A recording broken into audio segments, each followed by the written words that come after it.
Bossing, di lahat ng papel may perma mo, pero dapat tong Excel file meron ka. Step 1, go to Insert tab, hanapin ng pictures, tapos piliin ng signature mo, pwedeng scan image or screenshot. Step 2, kapag nasa Excel na, adjust natin ang position at size. Huwag masyadong malaki, baka buong sheet patakpan. Para legit vibes, gawin nating transparent. Dalang tayo sa colors, then set transparent color.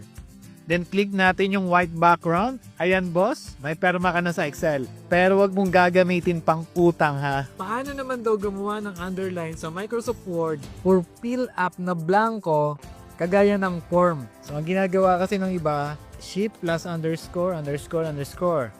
So merong isang paraan para madali nating magawa yan. So select lang natin itong ating text. Then go to home. Then dito sa paragraph, click natin itong arrow na maliit na to sa bandang kanan. Then punta tayo ng tabs.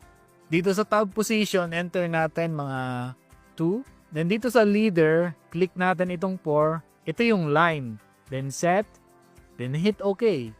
So kung mapapansin nyo, dito sa bandang kanan, meron siyang tab stop na lumitaw. So yan yung tab na ginawa natin. So punta tayo dito sa surname, hit lang natin yung tab sa ating keyboard at meron na tayong line. Ito pa, tab, tab, tab, tab, tab, tab. At ang kagandahan yan, pantay-pantay rin yung line position niya. So pwede mo ring i-adjust yan. Dadrag mo lang itong ating tab. Yan. Press and hold, then drag kung saan mo gusto. Okay? Usually kasi ang ginagawa natin, ina-adjust natin papaganito. Ang ipakikita ko sa inyo ay kung paano mag-autofit itong data na nasa loob ng cells ng column na to. Punta lang tayo dito sa sheet, right-click natin, then view code. Then itong general, gagawin natin siyang worksheet. Then type lang natin cells dot entire column dot autofit. Balik tayo. Type tayo dito ng address. Nakita nyo, automatic na nag-adjust yung column. Barangay Bulak.